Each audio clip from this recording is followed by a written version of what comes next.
Life in Birmingham, as far as I'm concerned, is hell. I became involved in the civil rights movement before Dr. King and SCOC came into the city.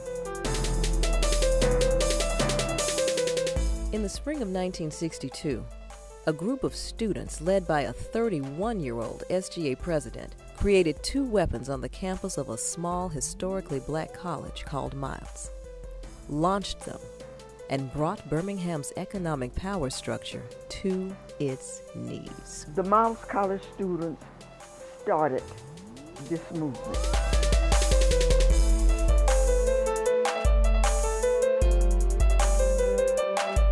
I can tell the people of America, don't live here, not under this.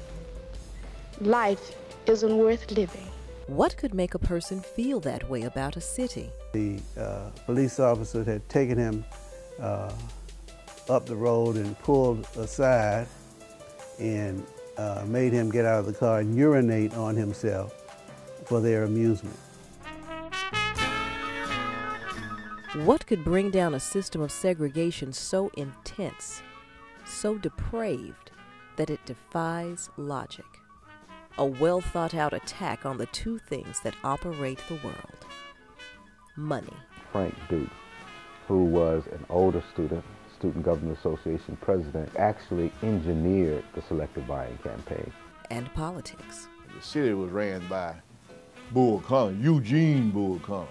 We left the petition, and Bull Connor then commanded the police department to come and escort us out of City Hall, and he told me to be out of town by sundown, and I was. How do you win a war without ever firing a gun?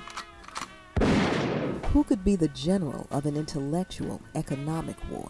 Nobody particularly wanted to mess with Reverend Frank Dukes. Some persons fear economic reprisals, and that same thing holds true for some members of the white race. If a man asks me a question, I can speak for myself because I would not be economically depressed, because I'm already economically depressed. So I feel free in saying just about anything I wish to say. Persecution makes you willing to stand up and buck the system, even though you pay a price. We said we would start a selective buying campaign. Teaching African Americans to teach their money to have some sense. Adversity brings heroes out of the shadows. I moved to Dynamite. I went down to see what I could do. How do you convince the people to let reason and intelligence triumph over violence and ignorance?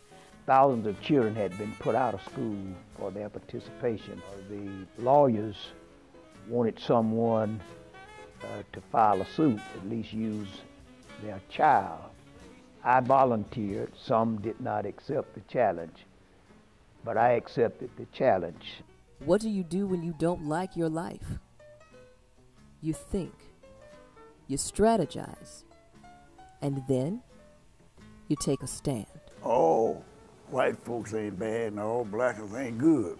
There is no more important educational institution in the country right now than Miles College. Dr. Pitts was a genius at getting white folk and black folk together. Get ready for Stand, the definitive documentary that pays homage and celebrates men and women, blacks and whites, who led and buoyed by the irrepressible courage of Miles College students and administration, sparked a movement that ultimately changed the world. The selective buying campaign, I think, led to the coming of Martin Luther King to Birmingham in the spring of 1963. I met so many wonderful people through having been involved in the movement. When it came time to choose sides, as it were, in the battle for human rights and dignity,